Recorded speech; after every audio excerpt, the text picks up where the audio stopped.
The first thing I noticed was the hush. Not the kind that calms you, but the brittle kind that follows a slammed door. The Magnolia Room at Leclerc, San Francisco's newest members-only restaurant, smelled of white truffle butter and polished cedar. I'd slipped into my favorite ivory silk blouse, its cuffs brushing my wrists like a secret, and my navy heels struck the marble floor in a confident rhythm. I spotted my husband's family almost immediately. My mother-in-law, Margaret, in her signature pearl choker, her friends clustered like a council of judges. A long rectangular table gleamed under the soft halo of pendant lights. Every seat was taken. For a second, I thought I'd misread the text message she'd sent. Dinner tonight. 6 o'clock. Don't be late. I checked my phone again. The screen glowed back at me with the same invitation. A waiter glanced my way, then back at the table, his lips pressing together as if caught in someone else's secret. Margaret lifted her champagne flute, her smile a careful crescent. "Oh, Rachel, you made it." No chair shifted. No one moved. My pulse thudded against the silk at my throat.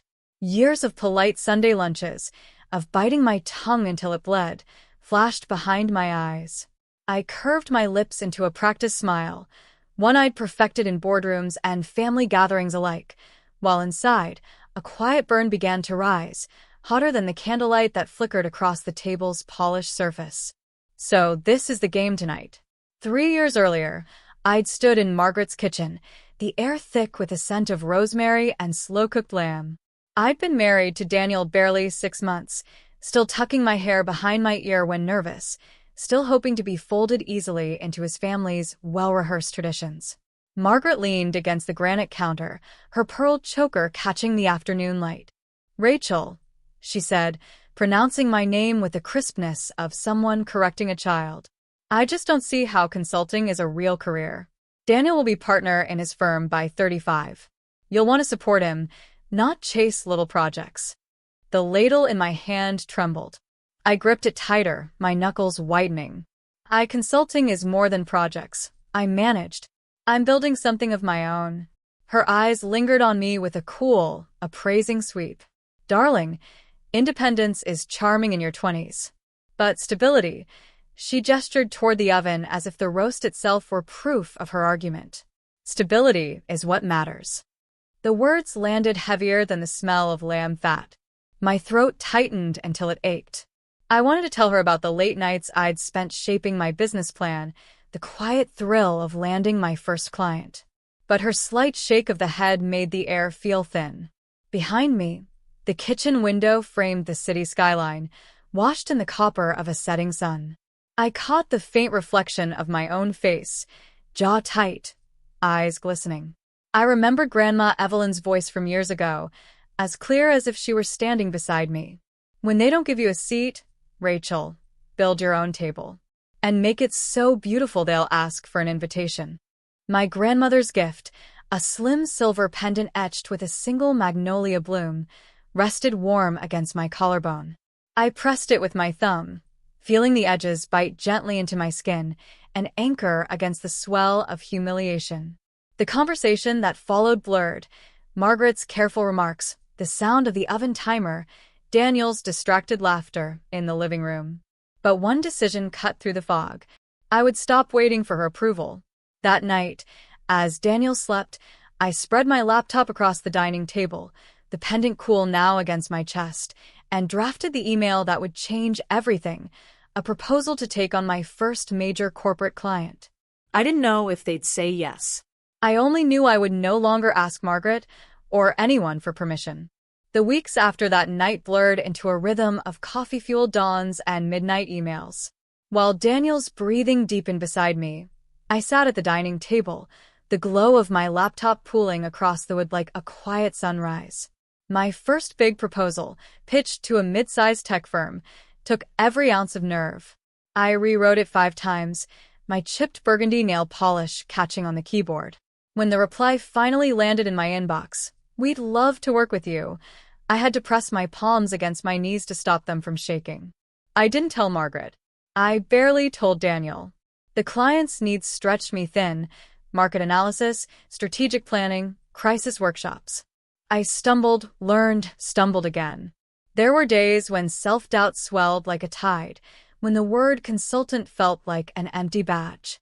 But then a seasoned strategist named Olivia Price, sharp-eyed, calm as a metronome, noticed my work during a networking event. "You've got the instincts," Olivia said, handing me her card. "Don't waste them trying to prove yourself to the wrong people." Her words became a quiet mantra.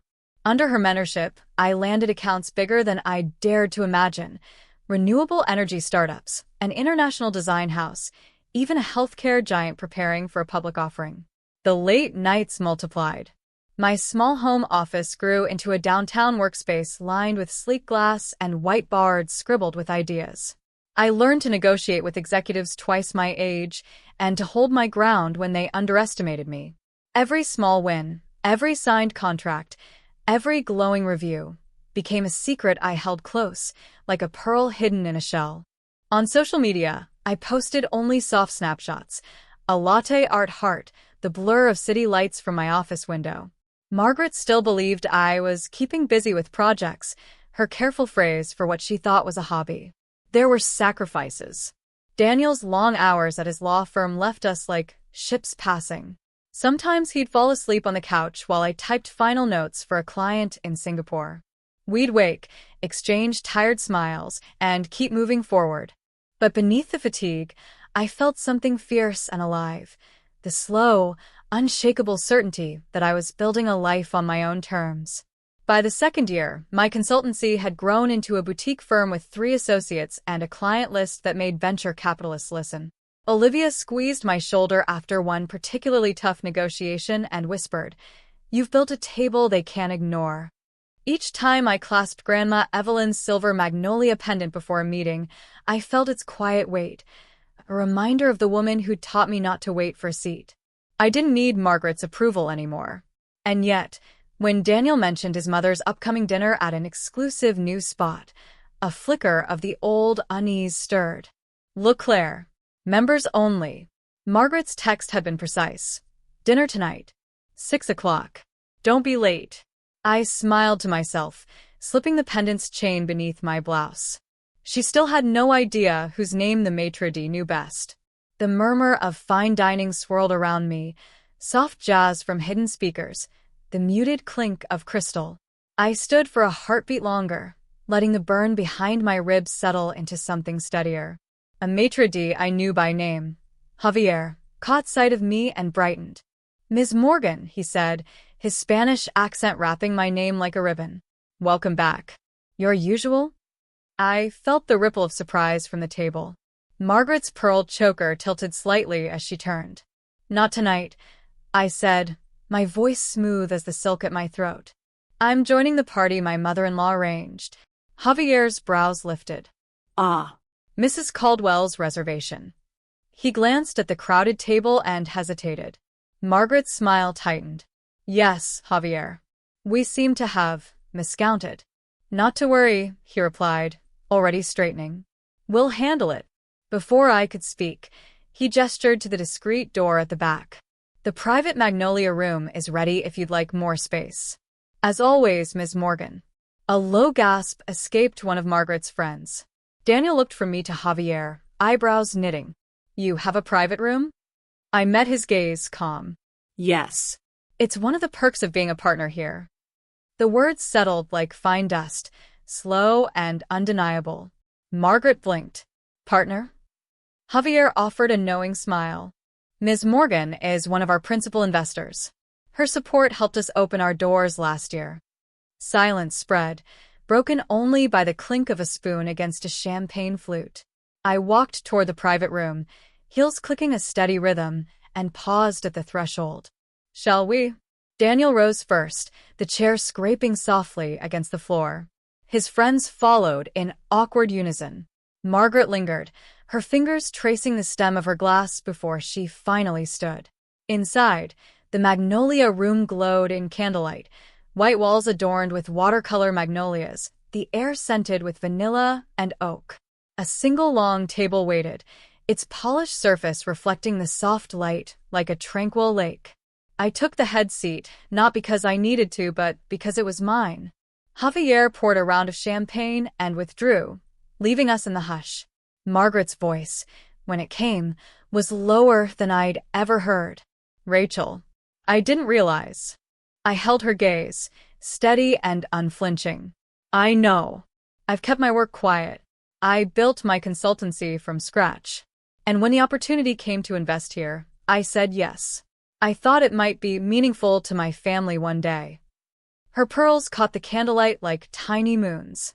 For once, she seemed unsure of what to say. Daniel reached for my hand, squeezing gently. Rach, why didn't you tell us? I smiled faintly, because it was never about proving anything to anyone. I needed to know, deep down, that I could do it for myself. The weight of Grandma Evelyn's pendant pressed warm against my skin, as if she were nodding in quiet approval. Margaret lowered her eyes, the corners of her mouth softening. It seems I underestimated you. I leaned forward slightly, the champagne's bubbles catching in my throat like a quiet laugh. Maybe.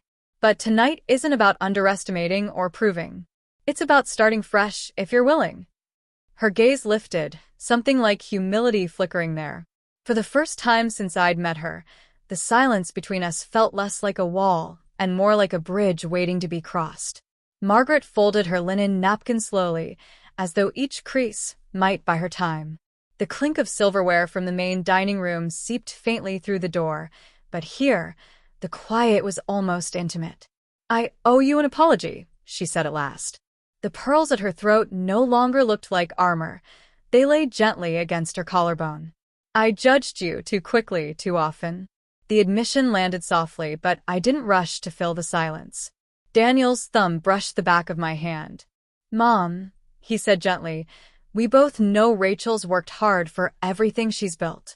Margaret's eyes glistened in the candlelight. I see that now. I want to do better. I exhaled, feeling the years of small slights and careful smiles loosen their grip. I appreciate that, I said, my voice even. But if we're going to move forward, it has to be different. Her chin lifted a fraction, an old reflex, but she nodded. First, I continued, no more quiet undermining. If you disagree with me, say it. Don't dress it up in polite dismissal. Margaret's lips parted, then closed. Fair. Second, I said, I want us to support each other's dreams. Yours, Daniel's, mine. Even if we don't fully understand them. I offered a faint smile. That means asking questions before passing judgment. She studied me for a long moment. I can do that. Finally, I added, touching the silver magnolia pendant at my throat, let's promise to keep space for growth for all of us. People change. Families should, too. Something in her expression softened, the brittle edges melting into something almost tender. You sound like Evelyn, she murmured. I blinked. You knew my grandmother? Not well, she said, a wistful smile tugging at her mouth. But I met her once years ago. She had a way of seeing straight through people. A warmth unfurled in my chest, quiet and certain. Margaret reached across the table, her hand cool but steady. I'd like to start over, Rachel. If you'll let me. I placed my hand over hers, the magnolia pendant catching the light like a small blessing. I'd like that too. But we all have to keep these promises. It's the only way this family grows stronger. Daniel's shoulders eased, a subtle relief softening his features. He raised his glass. To new beginnings. Margaret echoed the toast, her voice barely above a whisper. To growth. The crystal chimed, a sound as fragile and hopeful as the moment itself. Later that night, after goodbyes and lingering hugs, I stepped out into the cool San Francisco air. The city's late evening hush wrapped around me, streetlights casting golden pools on the slick pavement, a cable car bell ringing faintly in the distance. Margaret had surprised me as we parted. She'd taken my hands in hers, no pearls, no pretense, and whispered, "Thank you for giving me another chance." For the first time since I'd known her, her eyes carried no judgment, only a quiet vulnerability. Daniel slipped an arm around my waist as we walked toward the car. "You handled tonight with so much grace," he said softly.